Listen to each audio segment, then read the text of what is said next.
All right, virtual town hall meeting tonight. State Representative Jennifer Gross, and it's good to see everybody out there. Hello to Brian. I think Jonathan Welcome. joined us. Hey, Jonathan, how you Jonathan. doing, man? And, Hey, everybody. How you doing? Thank you, Jennifer, for joining us. yes, thank you very Absolutely. much. It's the highlight of my weekend when I'm with you guys once Yeah. a month. Well, it's our highlight too, and we really appreciate you stepping in here tonight. So, state rep out of the 45th district. So, thanks again. And we'll do just like a little bit like a town hall type of a meeting or something here. So, I have in my hands these questions. Question number one. Now, I thought what we would do to start this off is I really don't know a whole lot about the Ohio budget, and I know that it's massively huge. We collect in taxes $100 billion a year, so I don't think anybody really knows where does the money come from, where does it go, how you divvy it all up, and everything like that. So let me just get that started with a couple of questions from you.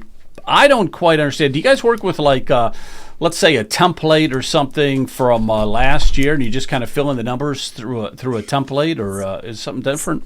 So the first thing, Joe, is that we wait for the governor's budget. So the governor hands us his budget. This year it was due by February 3rd. So we moved, we were working in committees. We were hearing testimony from people. The speaker gets to choose how the process is going to run. Previous speakers have selected subcommittees. So there was an HHS subcommittee, there was an energy subcommittee, and then there's finance, of course, which hears everybody. But what this speaker, Speaker Huffman, did was he broke the standing committees and he made an extra one, Medicaid, which I'm the chair of. And he sent the things that people are requesting in the budget through those committees. So for instance, the people that we're going to ask, say the hospitals, as we increase the hospital franchise fee from approximately 3% to 5.63%. That is a long story. We can talk about that maybe another time. But the hospitals came and made their request before the health committee, and I'm part of that. But Medicaid requests all came through my committee. So we had hours and hours and hours of testimony. We have long-term care facilities that we fund totally with taxpayer money, and those people will come. And then there are certain things like our elderly in nursing homes get $50 per month to spend on extras like, I don't know, hairstyle or just extras. And right now that was $50. They requested $100, and they wanted $50 more, which would have increased our budget millions. So those types of requests come through our committee, and then they send in their requests and they make amendments, and they ask us to submit those amendments. So the starting point, Jennifer, I'll just interrupt you here for 1 second. So the starting point when you're doing the budget and everything is coming from the governor, right? He's got the skeletal outline of it and everything, and then you guys would the state lawmakers fill in some of the gaps or something, and But after he gives his budget, it goes to LSC, and they write up an analysis. That analysis, the Legislative Service Commission. So we wait on that. That'll come out and say exactly line by line where things are going to go, how much he wants to spend on education, how much he wants to spend expanding vision, vans for vision for elementary school kids, and paying for glasses for children who don't have glasses. Yeah, I mean, it can be that specific. That particular program came through his budget in the Ohio Department of Health. All those people then get the opportunity to go before the health committee, Medicaid, energy, and defend what their request is. And so the chairs of those committees, and that's all online. You can go to the Ohio channel or the ohiohouse.gov, and you can watch all of the testimonies before finance and see the requests. Okay. All right, so you have that skeletal outline or whatever, and then the chairman of the different committees and everything fight for those numbers. Either they might say, well, we need more, or they're happy with the numbers or something along those lines. Yeah. The directors of the requests. So an organization, for instance, the ALS Association, I'm spacing Lou Gehrig's disease. Those people requested $1 million, which, I mean, ALS is extremely expensive. They did not request more money, but they came to defend their request for $1 million. Things like that. So they come before the committee. They ask the chair to fight for their amendment and fight for their request. It's up to the chair and then all the members to submit their amendments if they agree with them. And then finance and the speaker, leadership, brings everybody in. In this case, the speaker brought me in, and I defended the amendments for Medicaid in about 4.5 hours before the leadership and the speaker. And they took, I would say, about 75% of my requests for amendments. We cut a lot of money in Medicaid, but that was always my assignment. What they do with those cuts is then left up to leadership and the speaker after that. Okay, so very good. Let's look at and what I want to do also is anybody in the chat, whether it's YouTube or Rumble, please chat. We really appreciate it. We love it. So and we'll get to those right away. So we want to make you part of the show. Okay, so we have a chat right now. So let's just piggyback off of this for a minute, if we could. It says, why were there changes to child support that LSC admitted would increase costs? I don't know Any that thoughts specific. On that? Yeah. I don't know that specific request, and I don't know that is absolutely true. So I'd need to see that. I'm not saying it's not. I just am unaware of that particular. And in child support in the budget shouldn't. I mean, there are a lot of things that we do in the budget that are not financial, and so we can get to why I voted the way that I voted. I was one of 6 who voted no. But it's a budget. And so it's the way we spend state money. If child support affected state spending, I could see why it would be in there. A lot of people will try to get their bills through in the budget. And a lot of things that do come into the budget have nothing to do with spending.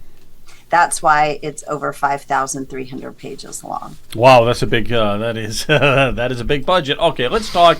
I want to do a few of the breakdowns here on the budget just so we get a feel for what this is, okay? So, according to the information I got off the internet from Chat GPT, so hopefully that guy's accurate. Grok is better. Yeah, Grok is better. Okay, yeah. But, okay, so the revenue here, 32% went for education. 32%. So if we have a $100 billion budget, that's $32 billion, okay? We'll just keep it round numbers here. Medicaid was 26%. Jails, 11%. Health and Human Services, 8%. And state revenue distribution was 6%, okay? And then I also, so if we have $100 billion in a round number, we're talking $32 billion for education, $26 billion out of the budget for Medicaid, $11 billion for the jails, $8 billion for Health and Human Services, $6 billion for state revenue distributions, and there's other categories, but those are the big ones. Now the federal portion is about 1/3. Okay, so terrible, and most of it is cut. Can we just stop? Yeah, there? well, yeah, okay, sure, take over. So basically 1/3 is the federal, but most of it is for Medicaid. So the federal government has us by the nose at $1 out of every $3 we spend. So are we autonomous? If 33% of our budget, and we increase that, and we'll talk about issue 2, I hope later on, because we draw down federal money, and what that means is for every dollar we spend, we pull more from the federal government. And let me remind you, the federal government spending is your money, just like state money is your money. So every time we pull down, quote unquote, pull down money from the federal government, we are spending more money, and federal government is becoming more bloated and bigger. So it's your legislature's responsibility to be autonomous and sovereign as a state. If we are 33% indebted to the federal government, are we sovereign? Can we survive? I'm just going to leave that out there. Yeah, I don't think we can. That's what always amazes me, because the federal government's $36 trillion in debt, and then we say that the state budget has to balance itself, but it can't balance itself unless it has the federal funds. Right. So it's like, and can I stop you there too, Joe? We balance the budget. We take your money, and every single budget we increase spending. So if I'm going to buy a car, and you're going to give me the money because you're so generous, you're going to give me $10,000 to buy a used car. And then you say to me, but Jen, if you need $5 million, I'll go ahead and give that to you too. Basically, what we're doing with the budget is every year we spend within our revenue that's coming in. We spend what we can. We spend to the dime to balance the budget so that it's balanced, but we keep increasing it. So that's why, for me, a conservative, when we're bringing in more revenue and we don't give any back to you in the form of income tax relief or property tax relief, yet our economy is doing fantastic in Ohio. We're bringing in massive amounts of revenue, but we were unable to decrease our spending in the legislature to give it back to you. That's what I hope everybody listening here. The government is not your savior. The government should not be your savior, and you've got to hold your government accountable. I told you I was feisty. no, you gotta absolutely do that. So let's just Joe, can I get a question in? Oh yeah, sure. Go ahead, Brian. Jennifer, how much of the spending was new services, or was it just an awful lot of covering the inflationary costs? Do we have any idea how much was just to cover inflation? It's a good question, Brian. It could be inflation, and I would argue, and let me back up just a little. Let me give credit where credit is due. The speaker ran a fantastic process, and Chairman Stewart ran a fantastic finance committee. It's why I didn't request to be on finance, actually, because the expectation when you're on finance is that you will vote yes on the budget. And I knew that I could not be being a member of the committee, I need to be able to make that decision independently and autonomously. And to a speaker, his finance committee needs to all vote yes, unless they're Democrats. And of course, all the Democrats voted no. But you asked me about, how much. They would say it was largely inflation, okay? But I would also say to you, we have excess spending. So if we're spending above what we should be spending already, and then I say to you, yeah, well, but I have to spend 3.5% or whatever, 2.8% inflation rate more, but I'm already overspending. Do you see how you could say, well, Jen, it's only in the inflation rate, but I would argue that we aren't spending our money wisely in the get-go. We're still spending for extra things we shouldn't be spending. If we give 3.5% on top of that, then that's just 3.5% more on top of stuff we shouldn't have been spending. I mean, Jennifer, I see that at the local level too, and my concern at the local level, at the public sector is growing to so fast that it's exceeding the private sector's ability to pay for the services. Correct. I mean, Brian, what a great point. What average person who is working for a capitalistic company, not the government, who always gets inflation as their raise every year? Let me tell you, my husband's an amazing designer, an industrial designer. But for years, he worked for a publicly held company, and his raises were 1% to 2%. It wasn't because he wasn't a good performer. That was one of the highest raises given in his department. So if every year the average person is getting 1% or 2%, and the inflation's going up 3.5% or 3%, then obviously in 2 years, inflation went up 6%. My husband's bringing home 4%. We are still 2% out of our pocket because we're still spending for food. We're still spending to pay gas prices. We're still, all of that. And so I'm kind of tired of hearing the government say, well, we need to increase inflation. Or how about this? The budget increased salaries for everybody.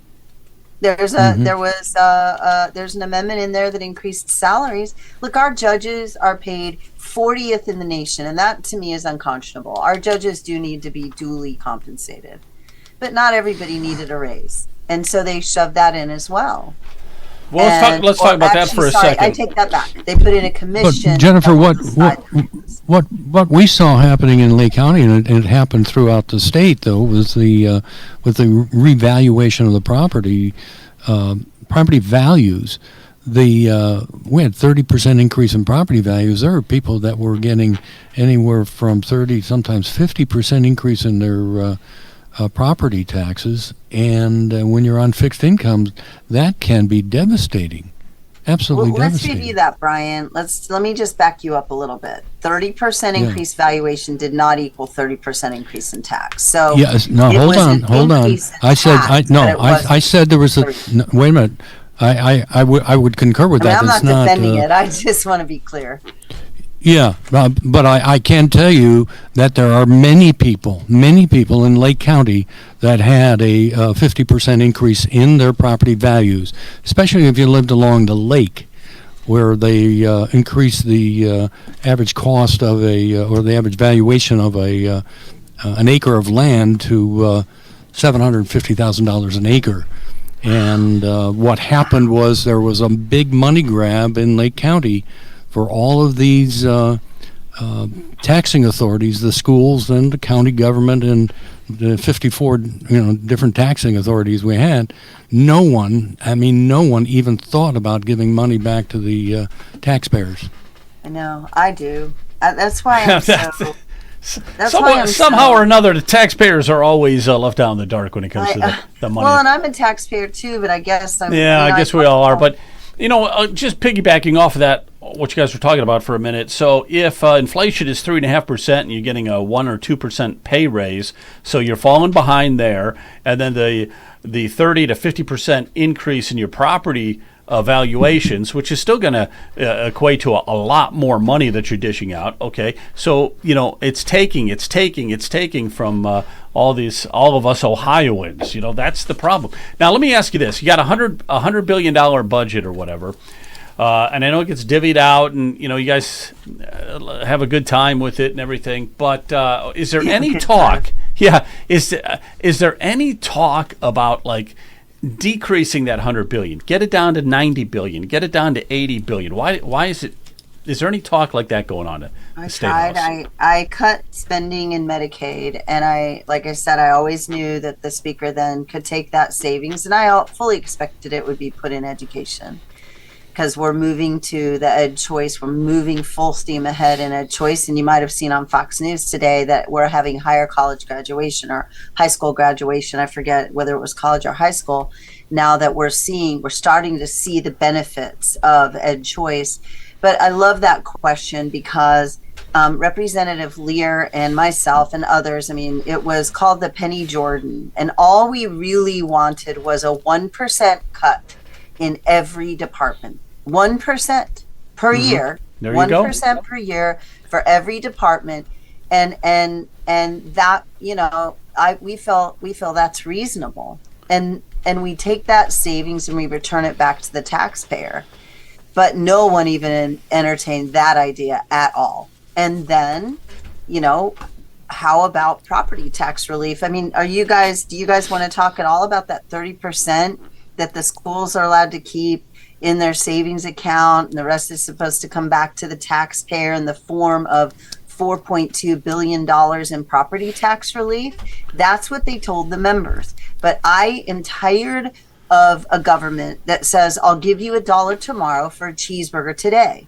The hope was we had no guardrails around this. Are you guys familiar with it? Shall I go into what that is? Well, let me preface it a little bit, and you tell me if I'm wrong, and maybe this will help with people watching as well. Okay, from what I understand, so the public schools in the past were allowed to keep as much of the excess money that they had. Okay, so now this bill would say it's limited to 30%.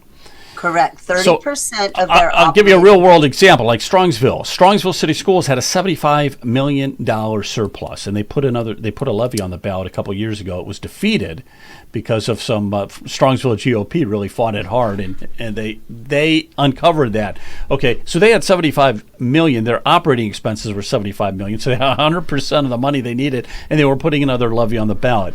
Okay, so now they would be only be able to keep 30% for the following year, correct? But it's 30% of their operating budget. So if Strongsville's operating budget was $250,000, you're going to see, what is that, 14, 21? You're never going to see any of that money because all they have is less than 30% in savings. They're allowed to keep 30% of their general operating budget. And in this particular time, about 123 schools don't even have 30%. So anyone who's in a school district that had no more or had less than 30%, those people aren't going to see property tax relief. And in my school district, we have 90, I believe at the time, don't quote me on this, but we had about 92 million in savings, but our budget, their operating budget's 221 million per year. So it'd be about 63 million, and the rest is supposed to come back to the taxpayer. But they could move that around to a facilities fund or move it around to spend well, it, right? that's what I don't understand. That's if you've what got they'll excess money, you're going to find a place to hide it, right? You're going to find a place to hide it, or you got a treasurer there who's can manipulate it within the financial statements that you're not going to find it. Or worst case scenario is spend the darn money. If you have 50 million extra and the state's going to come for it, spend it. Well, are they going to give it back, or are they going to spend it on something? They're going to spend it on something, right? That hits the nail on the head. I could have come back, guys. I could have come back to my voters and said, "You're going to get $38 million back in property tax relief," but it would be more like, "I hope you're going to get money back," because we don't know how it's going to look. There are no guardrails around how that money has to be. That it says they shall. But there was and a lot of people voted according to the Senate's going to fix it. And I hope they do. But the Senate is not as conservative as we are. And we passed it as is. And again, I can't vote. I have to vote on what's before me. I can't vote hoping the Senate's going to fix what we left undone. And my promise to you was property tax relief, income tax relief. This is a spending budget. Our economy is roaring. We are very solid. We have AAA rating in Ohio. And yet the sacrifice that we should have done as a legislature is to give you back some type, at least the homeowner. Or how about this? How about all of us that are under 65? We didn't get it. How about everybody over 65 that lived in their home for 20 years got it? If we couldn't afford it all, how about if we did every homeowner, their dwelling that they live in, if they own 5 homes, they don't get it on all, they get it on the one they live in. How about if we did that? But we didn't guarantee anybody property tax relief in this budget. That is my heartburn, because I'm a people rep. I am a representative of the people. I always have been, and I can't change. I mean, I'm in hot water, I'm sure. Look, the speaker, if I was voting yes on a budget because I love the leadership, well, let's not say love, but I respect the leadership and I respect the speaker, then I would have voted yes every day and twice on Sunday. But I can't vote yes on a budget when my district is saying no, no, no, and my people didn't get property tax reform and they didn't get income tax reform. It's a budget, it's spending. And we increased spending. There was nothing. There were good things. There were pro-life $10 million tax write-offs for pro-life crisis pregnancy centers. That was good. But again, 10 million versus 100 billion. Is that a fair exchange? We're a pro-life state, regardless of, I know how people voted, but I still believe that we are, that a lot of money came into Ohio and misled Ohioans when they voted on issue 1. And the reality is that isn't a fair exchange. No, it's not. That is not a fair exchange. I'm going to let Jonathan say a word or two, and we'll get back to. I think you wanted to say something possibly about that school and the 30%. I mean, that obviously, I don't think any of that money would come back to us anyhow. But what do you think? The risk. Well, you hit the nail on the head with the whole use it or lose it philosophy behind most of these institutions. And they've operated that way for so long. It's hard for me to assess where to begin with this. It seems to me that there are so many things broken about not only the system, but how we think about the system. So, a couple of things. One is if somebody approached you and said that they're trying to sell you a Kia and tell you it's worth $750,000, you're going to balk immediately because you know the real value of that thing. I'm going to use an analogy here and then talk about something amazing that Trump did during his first administration that I only recently learned about. So I've worked in construction. It's how I put myself through college. And I know the real value of things. Construction is an area of the world where it's rife with fraud and overbilling. There are many instances, and I think most people can imagine this, that's why I use it as an analogy, where you get billed for a section of freeway or a bridge or something, or anybody with any common sense knows that the $750 million bill is like 80% bloat. The problem with many of these organizations, these institutions that we're funding with taxpayer dollars, is that nobody ever bothers to go in, or nobody can, I don't think, go in and do those types of assessments. And so we have these top-down structures, and I'm going to include Medicaid and education and all of them, where we've somehow allowed ourselves to be fooled into this idea that $17,382 national average per student is somehow reasonable for maybe 25 to 30% literacy rates. And actually, Ohio is one of the worst in the nation right now for education. So this idea, we have school districts charging $40,000+ per student, and then we unfortunately allow ourselves to get caught up and stuck in the weeds talking about whether or not there should be this budget and if 30% gets put back. I think just wipe the whole slate clean and go back to the beginning. Somebody has to do it at some point and say, you're completely wrong. I don't care when it happened. I don't care if it was 1962 or 5 years ago. It's not reasonable for you to teach barely literates at $40,000 per year. That's one frustration I have. But here's the thing that Trump did that to me is sort of a linchpin, a catalyst to this whole thing. So apparently, prior to Trump's first administration, the veterans, the VA hospitals throughout the United States had a massive wait list of people trying to get in. First of all, anybody who is a supporter and fan of our veterans, I suggest pausing right there and just be irate and furious that got to the point that it did. That there was a huge wait list. And people kept pushing and pushing and pushing. We don't have enough money. We need more staff and we need more administration. And Trump finally came in. He cut the budget, but increased the efficiency of the veterans hospitals and decreased that wait list for our veterans to almost nothing, and at a lower budget. Then, unfortunately, Biden came in and it skyrocketed back up again with massive bloat and overspending. So we have a number of and I am going to pause in a moment here and ask for Representative Gross's feedback on all this stuff.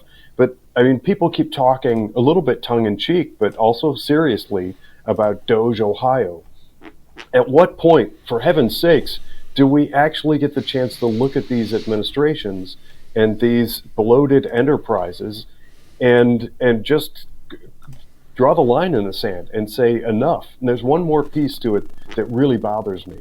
And schools are a glowing example of this, or glaring example, I think is the word choice. And that is when there are cuts, administrative cuts are the last ones to go. So you have these bloated administrations in many of these endeavors. You cut 3%, and what goes? Service, the hands-on staff, the quality of goods and services, all of that stuff, and they keep these horrendous, bloated administrations intact. We have to tackle all that stuff, or we're just going to keep spending on last place garbage. Yeah, that's true. Okay. So I do yeah, want go to ahead. push back on your comment about us being the bottom of the barrel with education, though, Jonathan, because I think you have to be careful with what statistics you're looking at. We are a red state. Education is a blue, largely liberally controlled entity. And so we do actually rank above average in most metrics, but we do have to be careful. Somewhere between, around 1920, which still we should be seventh because we're the seventh largest. I agree. But we also have to, there's so many variables in there with DEI and the left getting involved in our education. I mean, we have some school districts that are, we've seen the parents and the porn they're allowing, or were. If it's not still going on, it's gone underground. If it's still going on, so that it doesn't get out in the news. We've seen some of that in our schools. Certainly that did not benefit our students, but I think by and large, if we allow teachers to be teachers and we stop forcing teachers to teach to tests, I believe that good teachers that are not indoctrinated by wokeism could actually, they're amazing. Teachers with licenses learning how to teach our students. I met a retired teacher just this last week, and I said, we miss you. She's fairly young and she's retired. And I'm like, we need you back.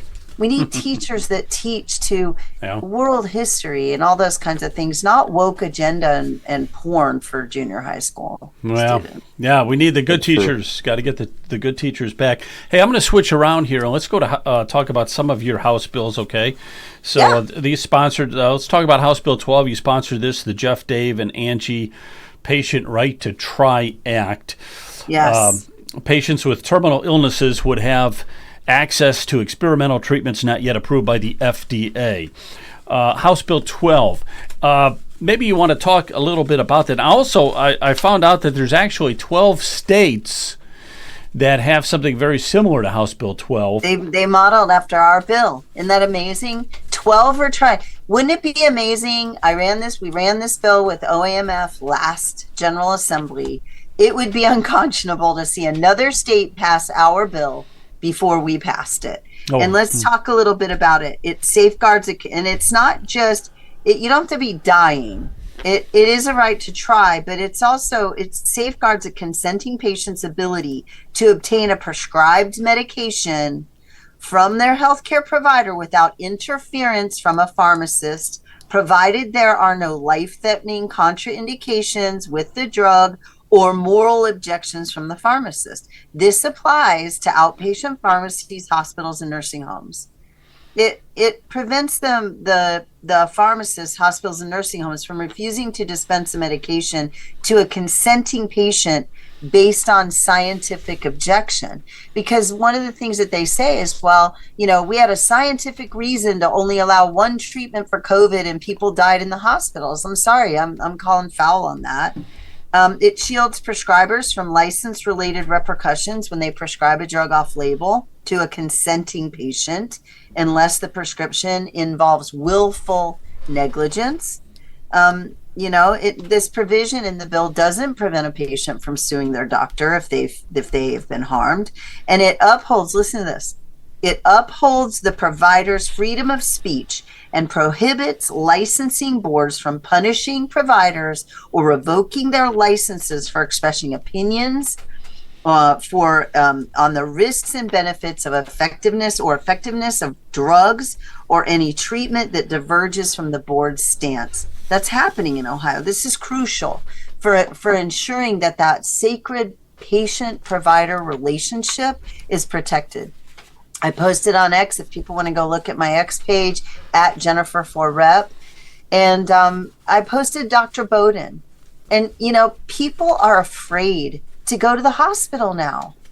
I mean, people are going to wait until forever to go to the hospital because they are afraid to get care, because they don't know that they're going to, they're just afraid. And even Dr. Bowden said so herself. And she was a hospital physician at Methodist in Houston. So Okay, Yeah. so where does that bill stand right now? I think you said you're going to hear some This proponent week, testimony. Wednesday, if people want to write proponent testimony, we're going to do proponent testimonies in Health Committee on Wednesday, I believe. And those can be submitted at Rep 45 at ohiohouse.gov, but they do have to fill out a consent form. I mean, it's not just their testimony. They have to fill out a special form, and that would be entered into the public record for the bill.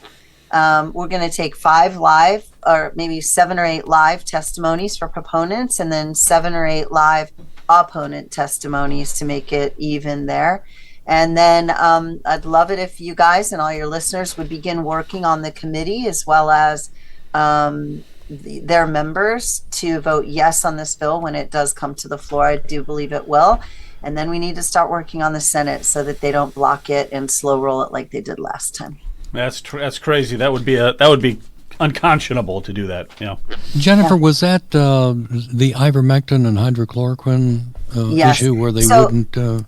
So there were actually people who wanted a drug called budesonide, which is a very common nebulizer treatment given to asthmatics and other people that have lung issues, that were denied in Ohio hospitals. They were, yes, my friend Julie Smith, Jeff Smith is the Jeff, Dave, and Angie Right to Try bill. Jeff died in my hospital here in Westchester. Julie Smith is his wife. She has been a friend of mine for over a decade. And she's the one that fought and paid $7,000 to an attorney in New York, and then got a right to give Jeff ivermectin. He began to actually improve with ivermectin, and then another judge removed the authority for the ivermectin, and then Jeff died. It's not to say, I mean, I'm a clinician, and it's not to say that ivermectin is the only cure, because I don't believe that, excuse me. But we do need to have off-label drugs. When the FDA approves any drug, you guys, any drug, all they're saying is, one, it's therapeutic for whatever the drug company sought an indication for, that one thing, and it is safe for human consumption. That's it. So if a doctor says, I'm going to write this drug, excuse me, for something else, then a doctor should have that right. And let me end with this.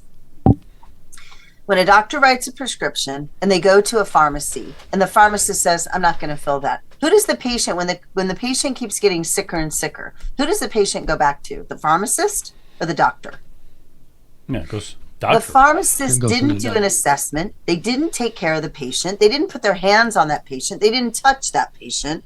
They are a dispenser of a medication. Yes, part of the team, but they are not the provider, and those lines need to be clearly drawn about the team that we have, and a pharmacist is not a medical doctor.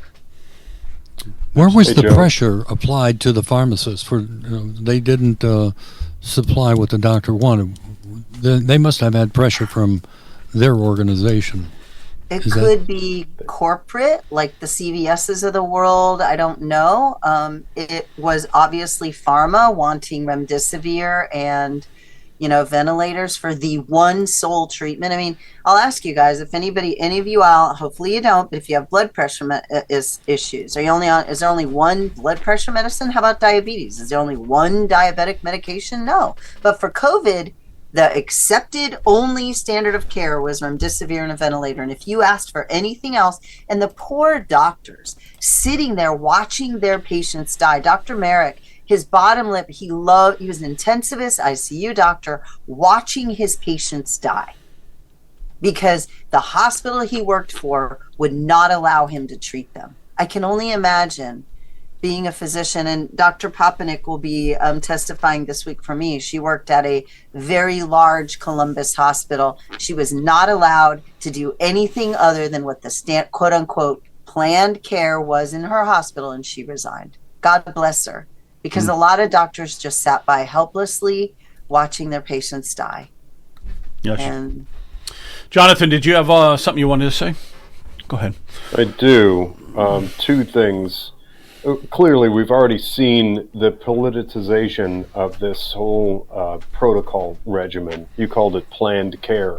So, in theory, we all assume that the concept is that the hospital has somehow figured out the most efficient, most effective process for whatever it is.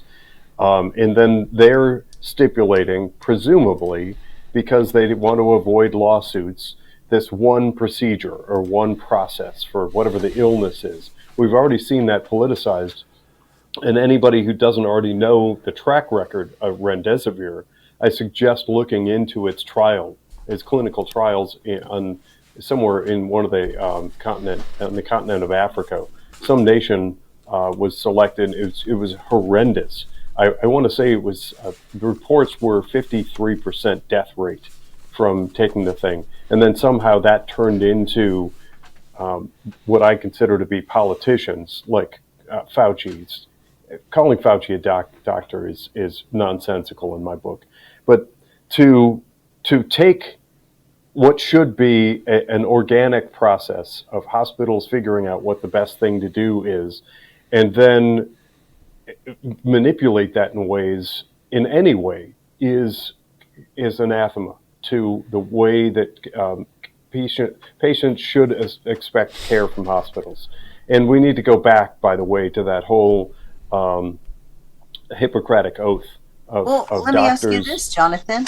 Let me ask you this. Are you exactly the same as your two other cohorts on the show?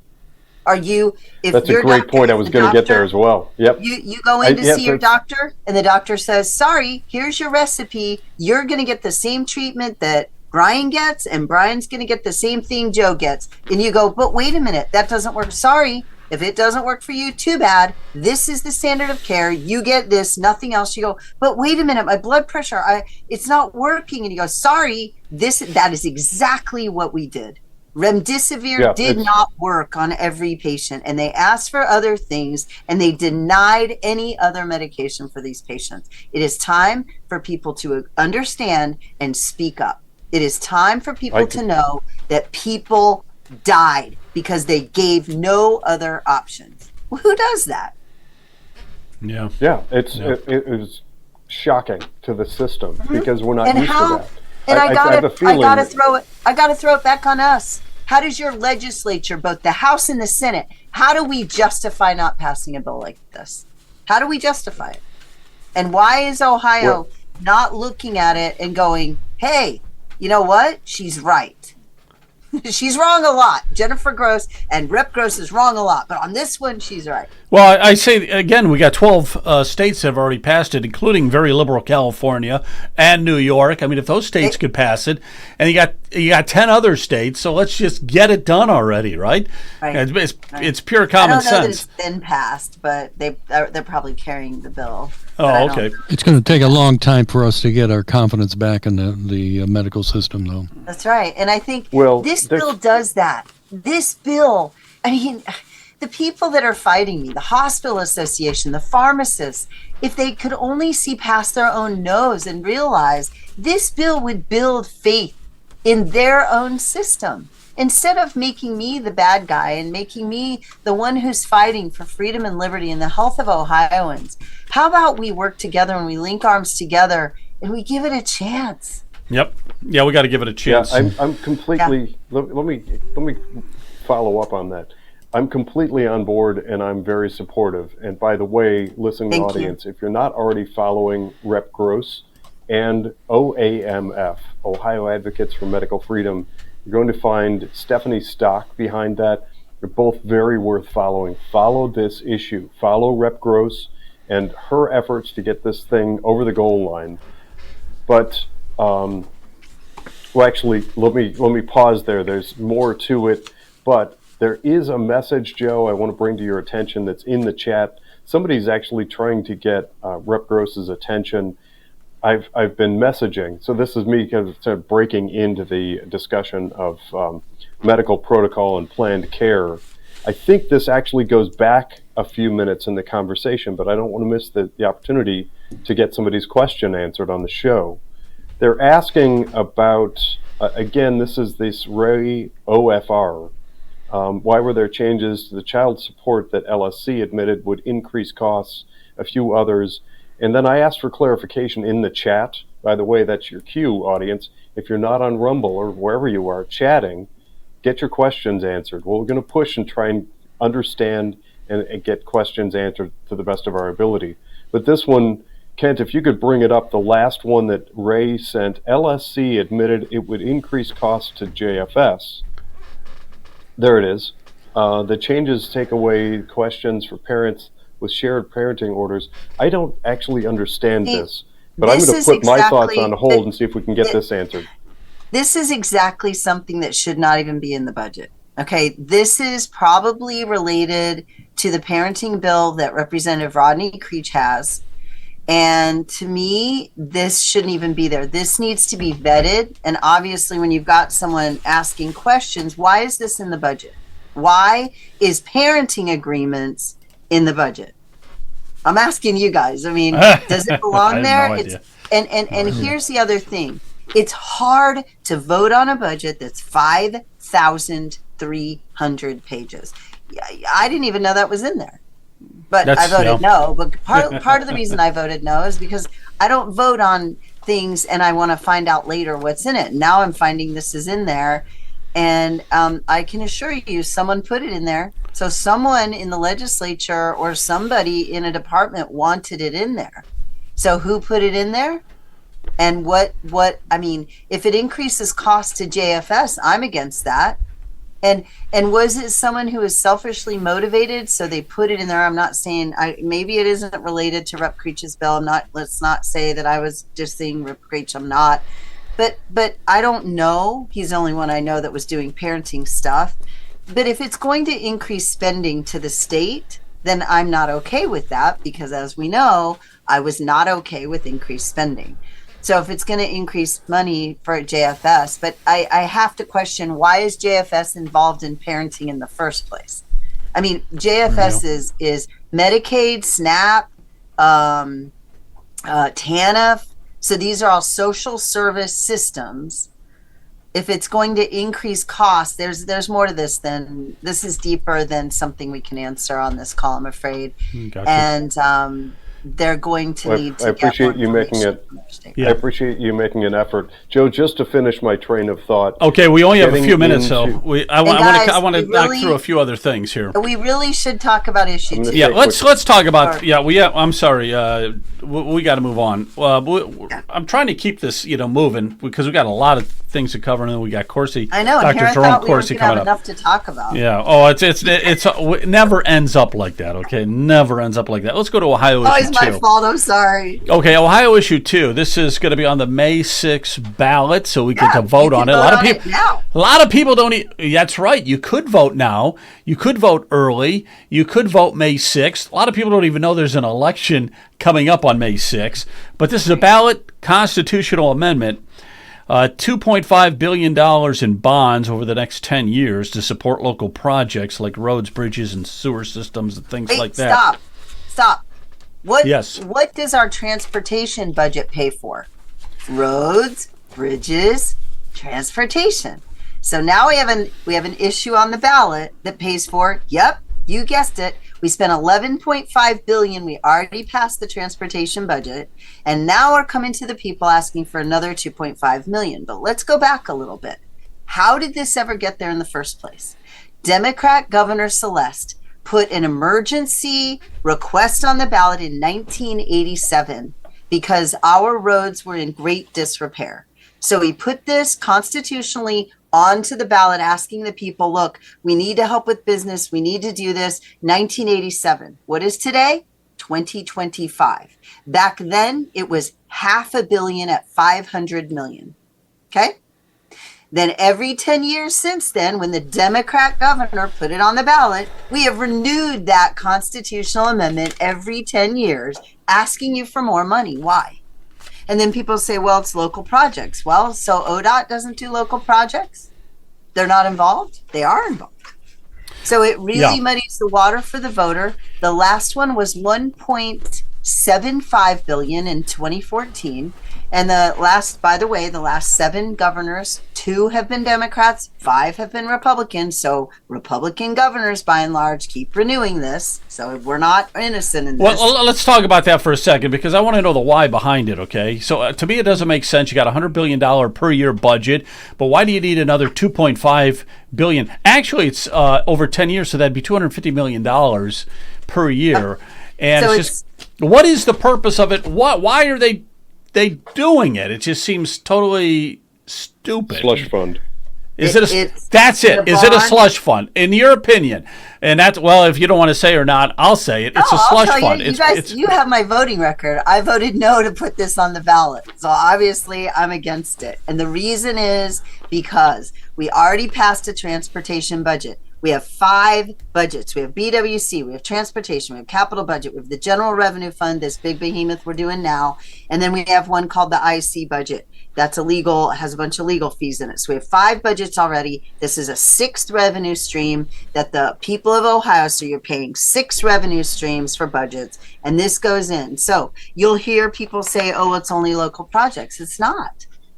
The transportation budget paid highways, roads, construction, maintenance, $7.5 billion, bridges and road repair, $717 million, public transit, local projects. This is in the transportation budget.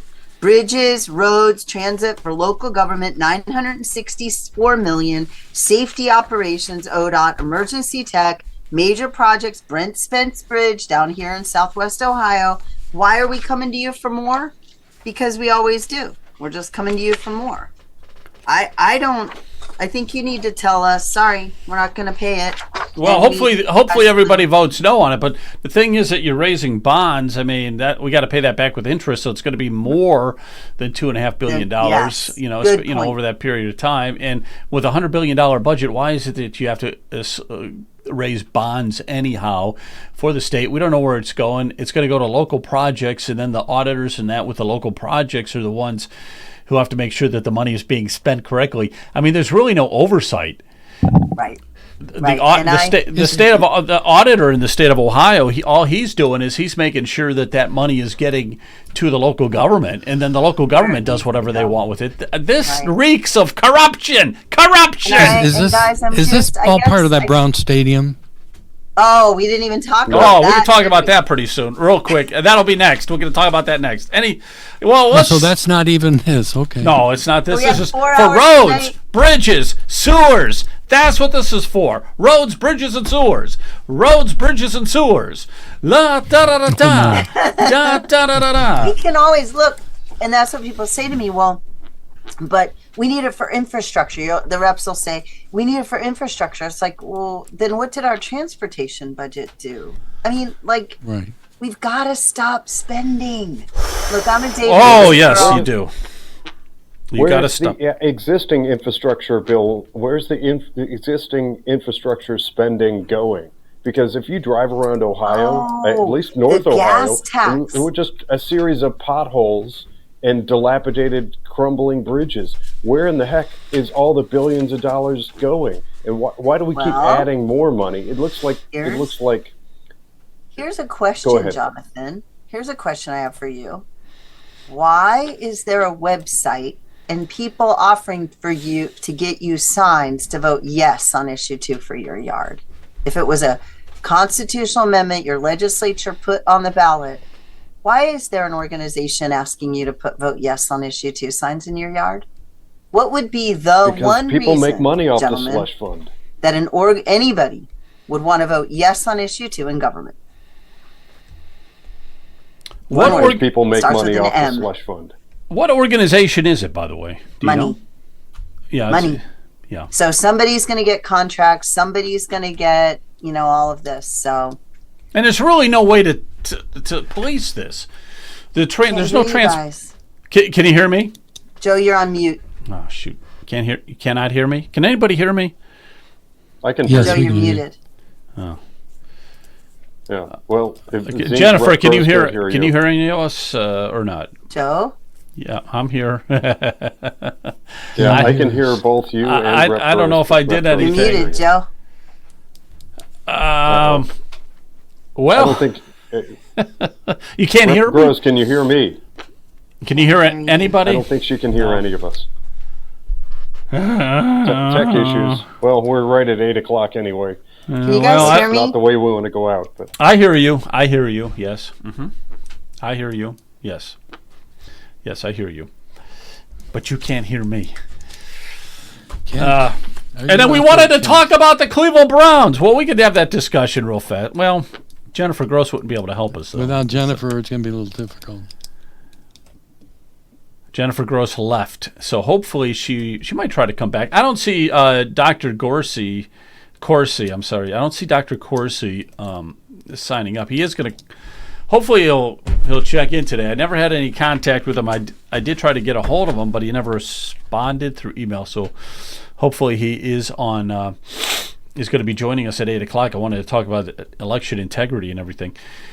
I'll text him. Yeah, Representative Gross is really easy to speak to. She does a great job of explaining things. Yeah, she does a fantastic job. Really appreciate her. And once a month coming on doing this, it's wonderful. We got to have her on as often as possible. Oh, wait a minute, maybe she came back. Can you hear me now? Hello. Can you hear me? Can you hear me? No. Oh no. I can hear her. Hello. Yes, I hear you, but let me try something here. I don't know, once in a while, I have problems with this. Once in a while. There you go. Oh, there. Can you hear us now? I don't know. Hello.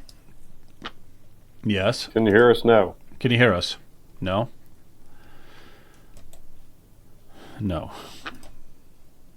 Doggone it. You may have to text her. Let's try this. Hello. Hello. Joe. Can you hear me? Yeah, I can hear you. Okay, great. I'm so sorry you went on mute, and did we lose everybody? No, we're all still here. Okay, so we got a couple of minutes. I'm waiting for Dr. Jerome Corsi, and hopefully he'll be on. Talk about election integrity. But I want to talk about the Cleveland Browns while we have you here, okay? Let's talk about that whole stadium thing. So what's going on with the Cleveland Browns is the lawmakers, that's you and others like you, what is it? I think $600 million you want to give to the Haslams. Not me. Okay. I voted no. Okay, not you. That's good. But it is like $600 million that you want to give to the Haslams. And boy, I was reading into that, and that's just the tip of the iceberg. They have to reroute Ingle Road, Snow Road. They got to put in a walkway, an overpass walkway on some of these roads, and that's not even included in the $600 million. It's okay? a $2.4 billion project. To build the stadium is 2.4. They want us to pay 1.2 billion, right? Now $600 million. $600 million from the state. Tell me if I'm wrong. $600 million from the state, and then another $600 million from the county and local taxes. I didn't know Haslam. that. Yeah, Haslam. The $600 million is only from the state, and then another $600 million from the county and local cities and stuff to make what else? 1.2 billion, and that doesn't even include. And it didn't look good. It wasn't good, and I don't agree with it. And my understanding is not that the Haslams will go belly up or anything like that, God forbid, but they will, and the people of Ohio will end up taking the rest of the debt of that. So yeah, it's way too much. Way too much. It's insane. I'm with you 100%. They say, all this economic development and everything. They got a nice stadium right there in Cleveland. Fix that up a little bit if you want to do anything. But I think it's going to be a complete disaster throwing it. I know you're down in Cincinnati, but it's close to where I live. I mean, I'm about 20, 25 minutes from it, or it's roughly 30 minutes. But the area is going to be so congested, so crowded. And then all you're doing is pulling away people from Beechwood or Independence or somewhere else who would be spending their money there at a bar or establishment, restaurant, and bringing them over to this location. So it's really not benefiting Ohio. It's not creating more wealth or anything like that. Hashomes have enough money to fund the project themselves. Bengals are asking for a handout from the state also. So that is true. They have more than enough money to fund themselves, and they should be funding themselves. They've got plenty of money. They're billionaires.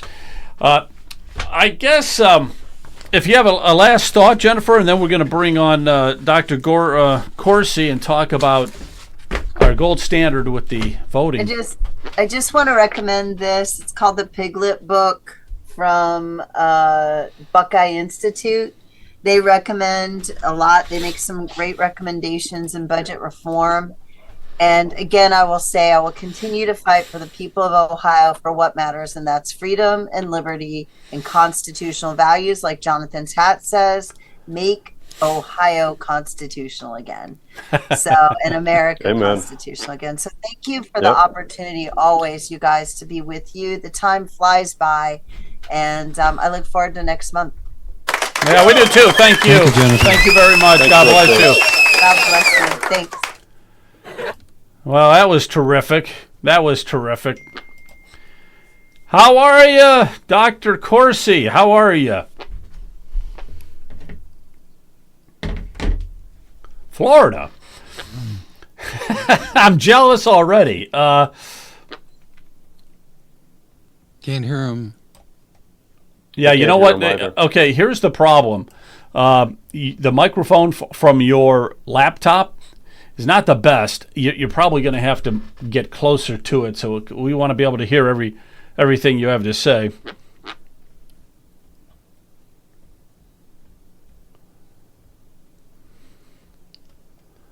Yeah.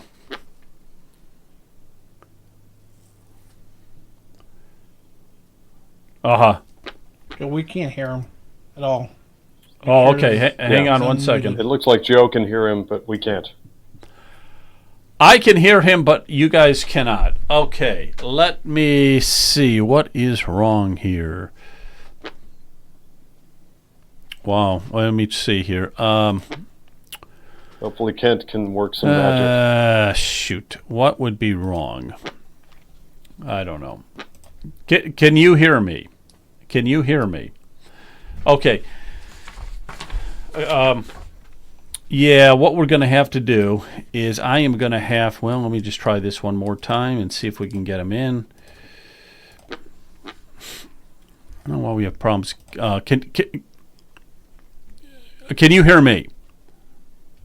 Can you, everybody else hear him or not? No, I can hear you, Joe, but not Dr. Corsi. Really? Oh, boy. Okay. No, you're okay. You're okay. You're okay. Don't touch anything on your end. It's on my end. Hang on one second. Joe, in the interest of time, actually, Brian, I'm going to suggest I'm in the Rumble channel as well.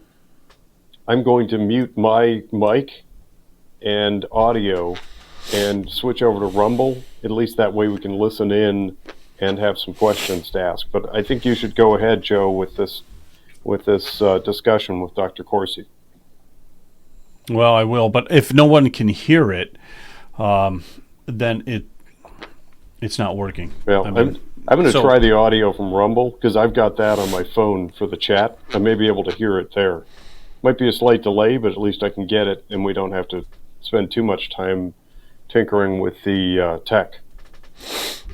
Well, it might be as simple as him booting out and coming right back in and giving me a minute to fix it on my end. That might be what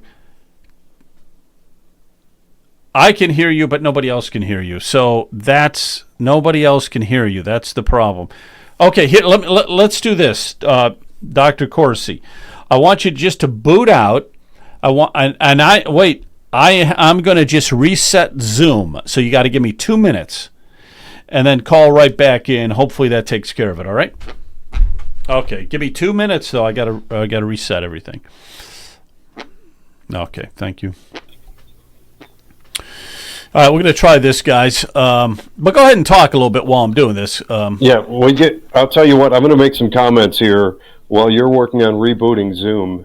One of them goes to the very heart of the reason that the illustrious Brian Massey and Joe Miller and I do this once a week, and that is we the people of Ohio. Rep. Gross was talking about leaning on our legislature, which we should be able to comfortably and reliably do. And why in the heck aren't these bills passing? And why are we so frustrated when we don't have what we want and what we need from our hospital systems, et cetera, et cetera, et cetera. And ultimately, I have great respect for the work and efforts of Rep. Gross and other true conservatives in our legislature. However, it comes down to we the people. It comes down to us getting loud. You see the left doing it.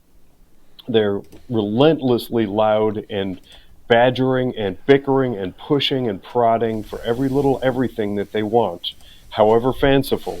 On our side, we have to stop being so quiet. And what that means for this House Bill 12 and Rep. Gross and Ohio Advocates for Medical Freedom and everything like it, if you care about it, for heaven's sakes, get out there and get loud. Find Brian Massey and Leonard and the talks that they do out in the public talking about the impact of property taxes. Go and find them, fill the room, bring friends, learn things, petition your legislature. The more we learn to do that, the more likely we are to be able to fight back. I agree 100% there, Jonathan. Yeah, absolutely. We must be more vocal. Okay, give it a shot there, Doctor. Yeah, 1, 2, 3, 4, 5. Can you hear me? Oh, there you go. Now, there he is. yes, I hear you. Loud and clear. I want you to try this. Talk again. 1, 2, 3, 1, 2, 3, 4, 5, 6, 7, 8, 9, 10. Can you hear me now? I think so. Everybody can hear him? Okay, wonderful. Coming through loud Wonderful. and clear. Coming through loud and clear. Wonderful. Okay, Great. very good. Yeah, well, so I like to do these shows live because of things like this that happen every now and then. It's fine, but also, time constraints. It's like, and usually people are available on Sunday nights, so I can get a hold of them and talk. And I think there's something fun about just doing it live. Just let it fly. It's going to be real. I mean, I'm here in Florida. Okay. We have Airbnb, and so I've got about 6 or 7 other people here that are getting set up for dinner. So this could be quite interesting as we get people coming in and out of the room. That's okay. That's fine. Don't worry about that at all. As long as it doesn't distract us, as long as it doesn't distract you or anything. Hey, I'll be fine. We're going to talk tonight about the election integrity in Ohio, correct? Right. And so I'm going to let you just freewheel it, but we have the gold standard here in Ohio. Did you know that? Yeah. We have the absolute gold standard. Also, what I also want to say is, and I'm just going to let you freewheel it and we'll ask questions and stuff, but to me it seems like the corruption starts and ends with early voting. That's my opinion. And I know that Trump wants to make it so that you got to have an ID. You do it all in one day. You do paper ballots, and you wrap it up by midnight, and case closed. So if we ever get to that point, I think we'll be in good shape. But we're a long ways from that right now. Well, so go ahead. Also, I mean, I spent a lot of time in Ohio before the 2024 election, and we actually had the Ohio Board of Election looking to see that we found a algorithm in the Ohio Board of Election voter registration database. The algorithm did permit the creation of these modified duplicate votes, and they were there. If you go to God's Five Stones, our website, which is G-O-D, no apostrophe on the S, God's 5, F-I-V-E, spelled out, Stones, S-T-O-N-E-S, gods5stones.com, you'll see that we have a report on Ohio.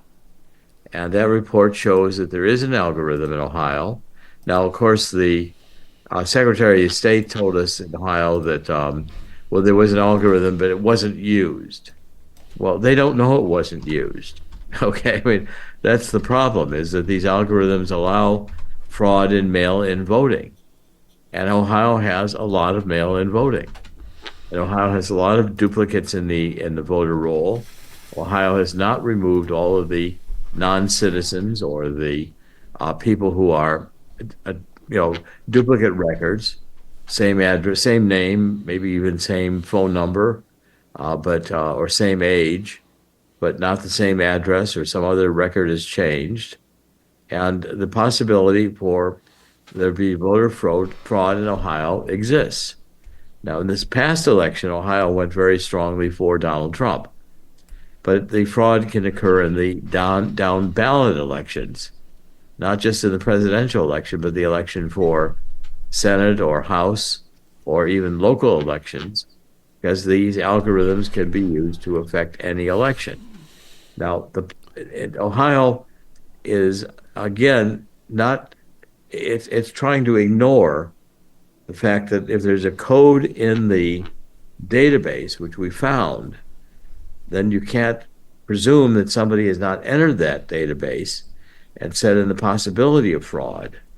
Now, maybe this past year they didn't use it to the extent they could have used it. I think we chilled a lot of the use of the algorithm because we discovered it. But it's still there. And we're contesting elections. I'm working with Peter Ticktin, Ticktin, who's Donald Trump's personal attorney. He has known Donald Trump since high school. They went to military school together. Peter Ticktin's a brilliant lawyer, and he's bringing cases. We've got a case going in Florida right now of an election that I believe was stolen for Congress. I think we've seen elections stolen in Wisconsin that we can also prove. I'm doing a lot of work in Wisconsin. So what President Trump has done is he's handed the investigation over to Tulsi Gabbard. And I wrote an article on this on AmericanThinker.com, where the intelligence agencies are now getting involved. Because this is that's God's five stones you're showing right on the screen. If you pull down the state-by-state elections, you'll see that you can find Ohio's there, and we have a report on Ohio. And the Ohio report shows that there are algorithms, and they are capable of being used to falsify votes and to cast in mail-in ballot schemes false votes. And this can't be ignored because the algorithms are like finding a mathematical formula. And so therefore, just because Secretary of State does not want to acknowledge that they're there doesn't mean that we know they are there, and they can be used whenever the criminals decide they want to steal an election. Well, let's just for the fun of it, is there a possibility for us to see a little bit of what you're talking about if I click on your website somewhere? Yeah.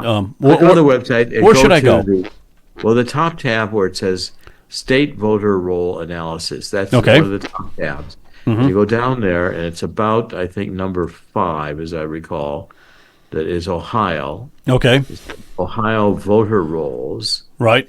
Then just click the Andrew Paquette preliminary report, or even the press release. Do the preliminary report. I'll show you the full report.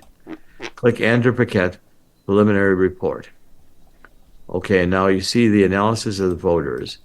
And what he's saying in the beginning of it is that we found in places like New York, and by the way, to see the full report, you have to click at the top and where it says the full report, hover over to the document below.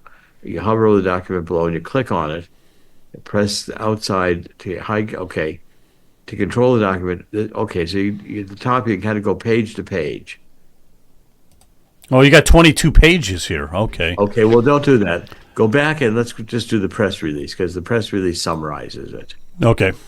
Press release is going to be easier to read and easier to do. So do state, and then go down to Ohio, and then do the press release. Well, wait a minute. My computer has been acting up over the weekend. I lost my mouse, and here we go. 1 second. Can you see it on the screen there? Yeah, I can in a second. Hold on. Press release. And I also did a Substack on this. Okay, so what we show in Ohio is that they had an algorithm I'm just trying to get it so I can see it. I could see it maybe on your screen better than I can anywhere else. I'll read it from there. Okay, there we go. So Brian Katz, who was the Public Integrity Division in the office of Frank LaRose, we submitted on September 16th a report of the voter record and a cover letter. Thomas Connors, who was the attorney I was working with, Thomas is in the Mendenhall Law Group in Akron, Ohio. He said that the Katz initial review revealed that voter identification numbers in certain counties were assigned by an algorithm that permits a hidden means of tracking voter registrations. Okay, so the algorithm wasn't in all the counties in Ohio, but it was in a few of the bigger ones.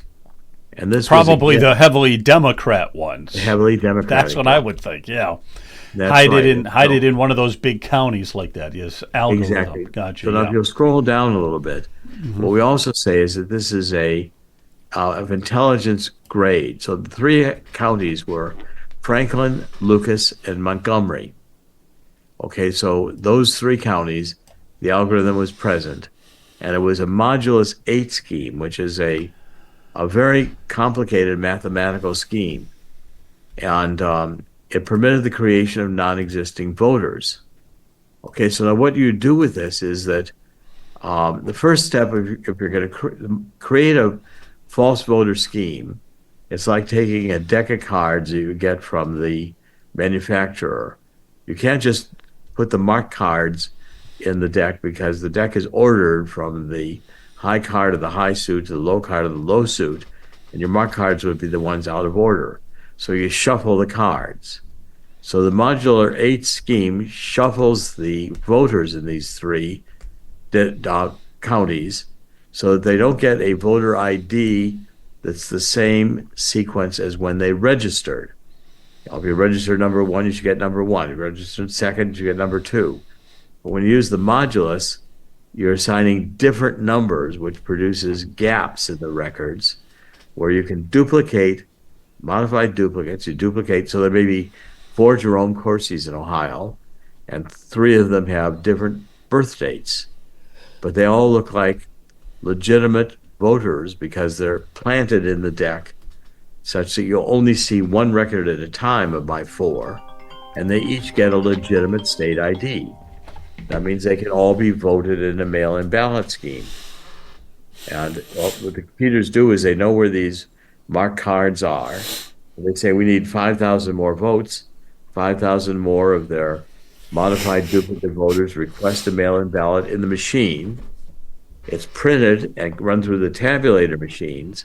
Even though the voter doesn't exist, the voter IDs match of the fake voter that requested the ballot and the ballot that was printed. So now you've got a certifiable vote. And that's possible in Ohio. Okay, now we didn't go through and find out if it was done in Ohio, because once Trump won, and also some of the Senate and other elections went very favorably in Ohio for Trump. Trump was probably one state where it was too big to rig without us catching it. And so therefore, but yeah, let me ask you a question there. So you're talking about duplicate voter registration numbers. Wouldn't that be a red flag? Yes. I mean, a really easy red flag to see? Yes, it is. And, for instance, in Wisconsin, we found like 2 million of these and 7 million voters. Okay, but how does it stay on the voter rolls when it's so easy to see that?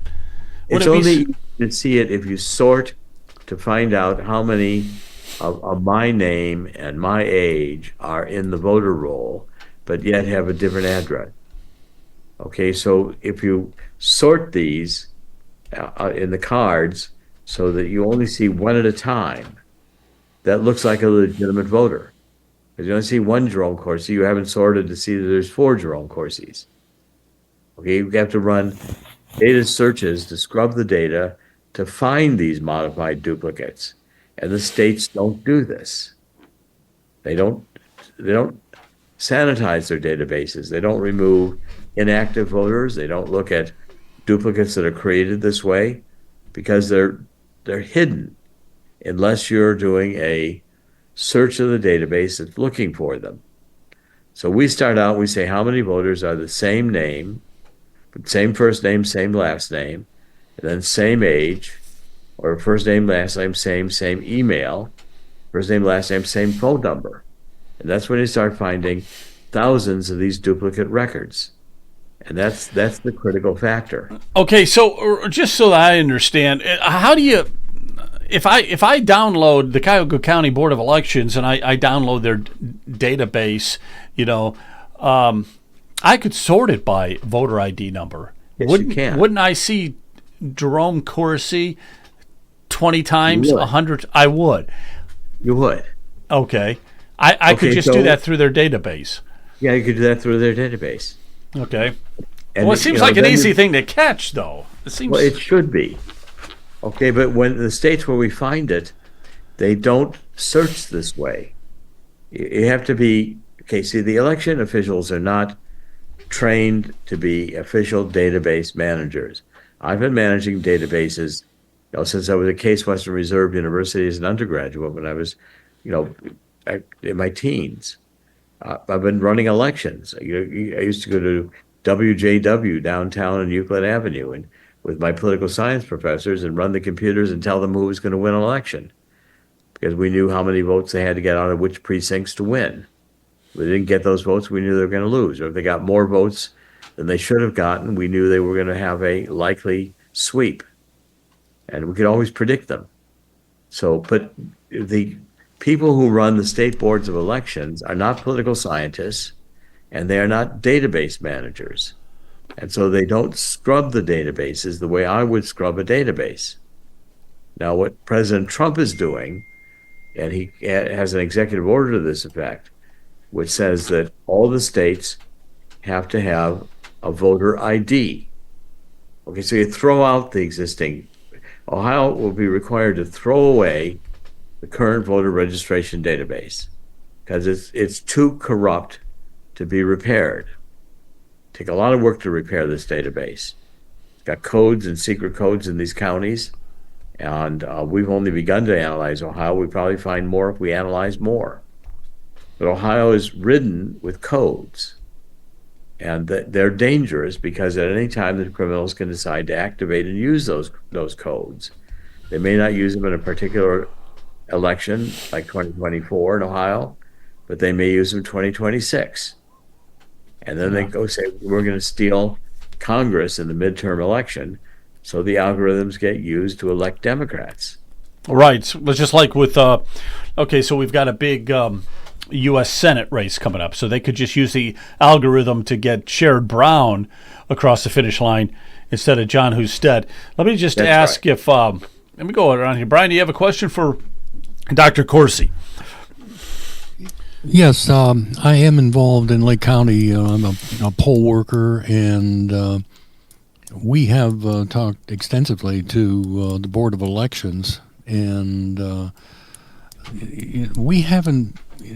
I'd like Dr. Corsi to tell me, how can I go to the Board of Elections and say, can you prove or disprove that there's nothing that Dr. Corsi is saying, this algorithm, is it in our database? Can they determine locally if the algorithm is in their database? I guess that's my question.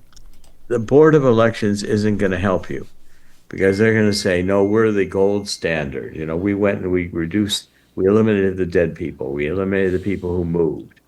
Well, those aren't the votes that the criminals are planning to use. They're planning to use the doubles that they've created that are in your database that you don't know are there. They plan to use the ones that they've manufactured and are now going to hide back into the database to make it difficult for you to find them. A database of millions of records, every record can look like it's legitimate because it's got a voter, it's got a date of birth, it's got an address, okay, and you don't know that there's different techniques we can use. We can go in and say how many voters were registered at the county courthouse, how many voters were registered at a local post office box, okay, because when they harvest votes, they sometimes go out and get hundreds of ballots. People sign that they want to register, and they then sign to send the ballot to an address where the person harvesting the ballots gets the mail-in ballots and fills them out. Those look like legitimate votes. So a lot of things that are in the database look legitimate until you apply these techniques to find out which ones are the likely fake votes. So when you get 50 votes, they're assigned to a local precinct, and that's their address, and all the ballots go to some individual who harvested them. Probably that's harvesting in a nursing home or homeless or people who are transient one way or the other. And those people may have existed, but they're certainly not planning to vote. And the mail-in ballots get sent to the person who's harvesting them, who then can fill them out the way they want to fill them out, unbeknownst to the person who registered, because that person's likely gone. Okay, so there's different ways you can sort through these databases to find the suspects. And one way is to say, okay, how many same name matches are in the database? Now, how many same name, same age matches? Okay, that's where you start finding hundreds of thousands of duplicate records. And Ohio's going to be no different. Ohio will have them. And then these counties in particular where the algorithms are placed are going to be the counties where they have the most of them. And these will likely be very important counties with Democratic votes or votes that they want to get. So for instance, up in the rural counties in Ohio, they're not going to place algorithms because they're largely Republican. And suddenly if a Democrat won by 20 points, in a county that is Toledo or somewhere where there's not known to be that many Democrats, it would stand out. But in counties where Youngstown or Columbus or Cleveland, or Dayton, Akron, the Canton, Dayton, Akron, these are counties where there's enough Democrats that if it swung 5 or 10% in favor of the Democrats, it would be credible, even if those were made-up votes. Are you saying then, Doctor, you're saying that it's all in the database. Is there any way for them to create, like through the internet or something like that, add names or something that's not in the database? They're able to do that as well? The crime is that someone has penetrated the computer, and they've gone into the computer, and they've added codes which permit them to create these doubles and hide them. Okay, so for instance, I say, your children are born, you talk about your children. Our firstborn child was good at sports. Our thirdborn child was good at music. Well, you don't have to tell your wife who the thirdborn child is. You both know who you're talking about. But in the state, they say, no, your firstborn child is number 1, but your secondborn child is number 12. Your thirdborn child is number 23. And then 34. They just add 11 to each of your children's numbers, and they put other people's children in between your children. Because, see, they've sorted the cards. So therefore, it's no longer in relationship to when you registered. It's the algorithm that determines your voter ID. And that's not in an order, that's a natural order. So you shuffle the cards, and now you insert your mark cards where you know where they are. And when you need the mark cards, you pull them out and you vote them or play them. So a lot of this, I'm going to get Jonathan here in a second. So a lot of this is all early voting, though, correct? There's no way to really do anything on the day of election when you're showing an ID and writing your signature in the booklet and all that. It's mostly mail-in ballot fraud. It's mostly mail-in ballots. Okay. Harvesting ballots where they're going out and getting a lot of people to register who are not going to really vote and may not even be real. I mean, nursing home where people are largely incompetent, and you're going to get their ballot. You're going to vote it for Democrats. All you want is their signature and their date of birth, so you can say this person registered, but send the ballot to me. So harvesting is a problem. And then secondly, going into the computer and creating these duplicates and hiding them by modifying the record a little bit so it doesn't look like the same person until you really do an analysis. And to find out it's the same person, you probably have to go out and canvass some of these records. Well, the state does not get mail-in ballots, they don't match it precisely to the signature they've got on file. They certainly don't go out in the community and find out if that person exists. The mail-in ballot is taken as legitimate as long as the number of the mail-in ballot matches the voter ID number of somebody who voted.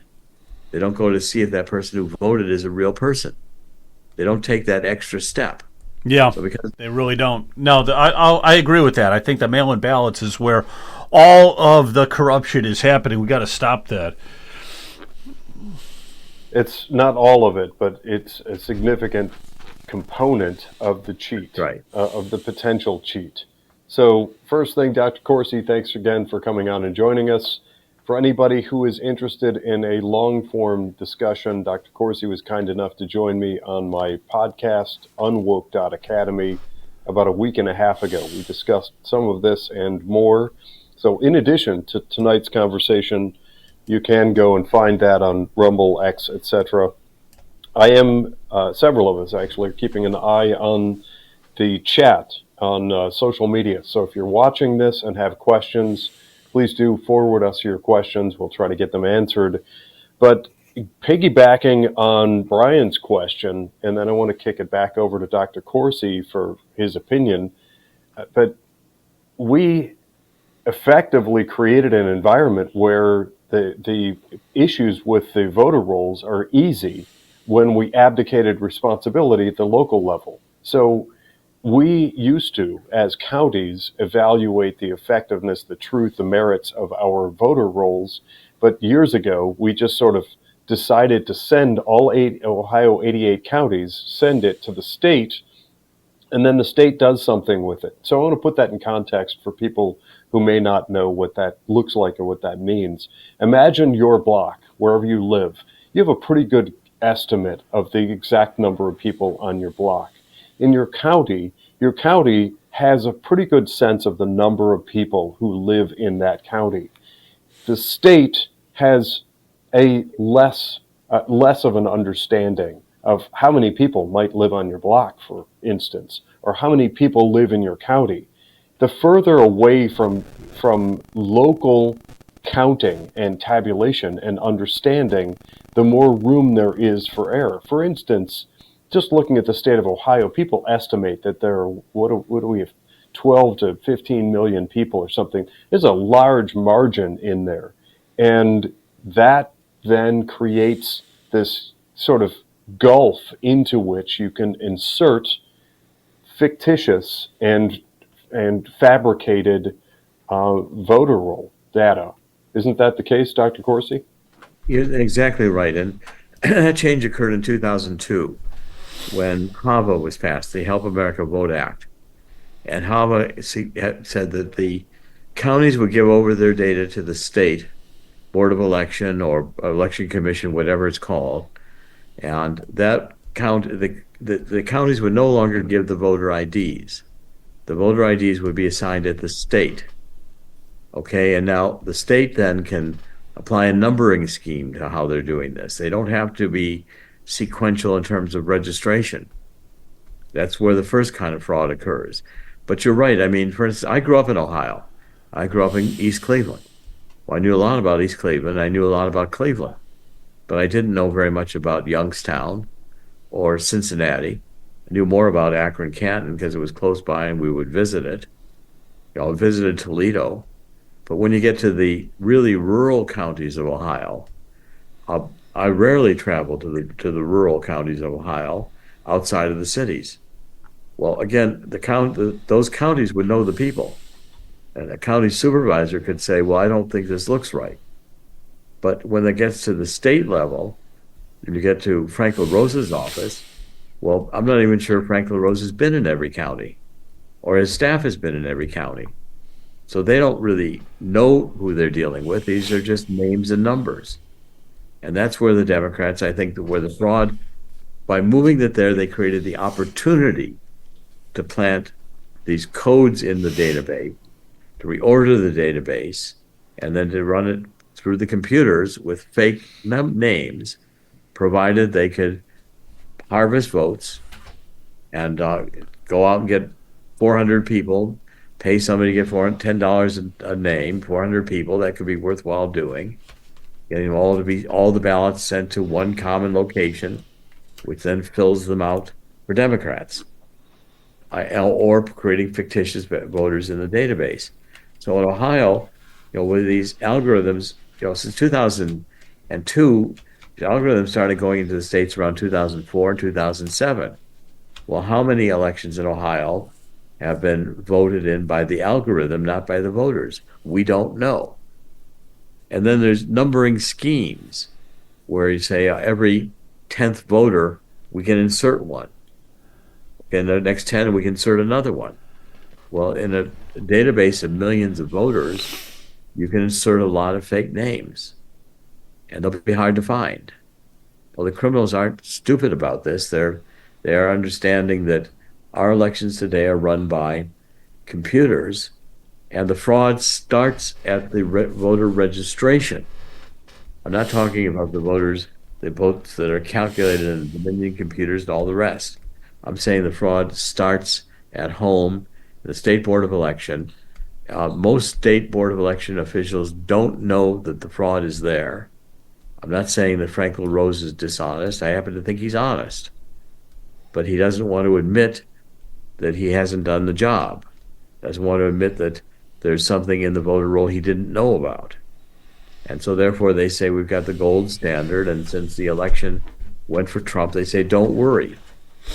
Okay, right, everything's fine because Trump won. Here's the problem I have with, let's say, Frank LaRose and some of the other statewide candidates is, Frank LaRose, he is now going to be the auditor. He's switching gears. He's switching seats now. He's going to move from Secretary of State to the auditor. And now we're going to have Robert Sprague, who was the treasurer. He's going to now take that seat. As soon as LaRose gets up, he's going to pluck down and take the seat of Secretary of State. That these guys are not experts when it comes to election integrity. And they bring a lot of their same staff with them because the staff is loyal to them. They don't know anything about election integrity. But the last thing they're going to do is let you suspect that they don't know something about election integrity. So it's always going to be the gold standard. I know this Robert Sprague. I've talked to him about the algorithms. I think he may do a pretty good job of being attentive to this. And so therefore, of all the officials in Ohio I've talked to, I think he understands perhaps most the possibility of fraud. As I've talked to a number of people in Ohio, having grown up in Ohio, I went to Case Western Reserve for my undergraduate education. I went to Cleveland St. Ignatius High School. I was born in East Cleveland. And a long time ago, I left Cleveland in 1968 to go to Harvard. But, I've known Ohio over the years. My family continues to live there. And I've visited Ohio and follow it. Still follow the sports teams that I grew up with. And so, the issue is Ohio, I think, is a state that this can be found in. Now, what President Trump wants to do is eminently reasonable. You get a voter ID. Okay, so you can't drive a car without a driver's license. Okay, but the motor voter has a possibility of a lot of fraud. So you have a voter ID. You've got to come in and you've got to prove who you are. And you have a right to vote. So you have to prove you're a citizen. Okay, now that can be done through a number of different ways. Passports are a very good way of doing it. Birth certificates are another. But you can show that you're a citizen. And now so what's unreasonable about that? And then the second requirement, proving you're a citizen, will get out all the non-citizens from voting. And, when you go then to paper, so you've got a mark on a paper that no machine has changed, and you follow the trailing of that paper precisely. So you see people are, voting the paper and putting it in the box, and you can tabulate those. And you can cheat any way you want to. You can cheat with paper too, but it's a lot harder to cheat with paper. And then you can do the calculations starting within the county, and then tabulate that up to the state. And the rules can be designed to eliminate cheating. what the rules today are designed to do is to encourage cheating. And the computers are inherently untrustworthy because a computer can be hacked and the data modified. Now, what Tulsi Gabbard said at this press conference, it was a cabinet meeting press conference, she said, we know the computers have been hacked and the votes can be changed. And she was implying that this could be foreign interference. This is at least intelligence agency level complexity. Now, it's a miracle that Andrew Paquette found it. He's truly a genius. And I understood it. The political scientist was able to explain it in reasonable terms to people. But because it's so complicated, people say, I have a hard time following it, or this couldn't be the case, or I can't believe this. But just look at the fact that we found it and made a big deal of it before the 2024 election. 2020, the battleground states, Wisconsin and Pennsylvania and Arizona and the others, stopped counting the election night. And then all these mail-in ballots come in. And suddenly when the counting resumes, Biden's ahead and Biden goes ahead and wins. Now, that's not accidental. That's the use of the algorithms to change the election. In 2024, the battleground states stopped counting only when they finished tabulating the votes on election night. And they reported on election night for Trump. They didn't bring in mail-in ballots. If they had, we would have caught them. So because we were aware of that's true. and were prepared to catch them, they didn't do it. But they did it in down ballot elections. And we're now starting to catch them there. Okay, so when you have this whole algorithm, and Andrew Paquette came up with it, and he found it in Ohio, have you presented that to Frank LaRose? Yes. And have you looked at the database? Is there any way to prove that, hey, this cheating either took place or could take place or anything like that? I think in 2024, Ohio did not use the algorithms in any extensive degree because, again, we had made a point of it. Okay. We would have gotten the voting data. We could have looked for it. But again, in Ohio, it was pretty much of a Republican sweep. And the Republicans did very well in Ohio. Again, it's both a factor of too big to rig and the fact that we were watching for it. Okay, but that doesn't mean in the election I'm concerned about now, even in Ohio, is 2026. Right. The midterm election. The midterms. Midterms are going to be huge, absolutely huge. Let me get Brian in. Brian, do you have a question for Doctor? Yeah, I do have a question. Dr. Corsi, have you ever spoken to the FBI about this algorithm? And the reason Yes. I ask is I've had some personal experience with the FBI where I was really interrogated for an hour and a half with, the possibility of somebody trying to break into the Lake County computers. And they said to me that the FBI views someone trying to break into a computer like picking a lock on the door. So I just wonder, have you ever spoken to the FBI about this algorithm problem? I have to some extent, but mostly others have, like Andrew Paquette has. So, for instance, in New York, a major effort was made to show them, because Andrew Paquette cracked the whole scheme in New York, and it was massive. I mean, there's millions of duplicated records in New York, modified duplicates. Well, the FBI locally said this is very interesting. They reported it into Washington.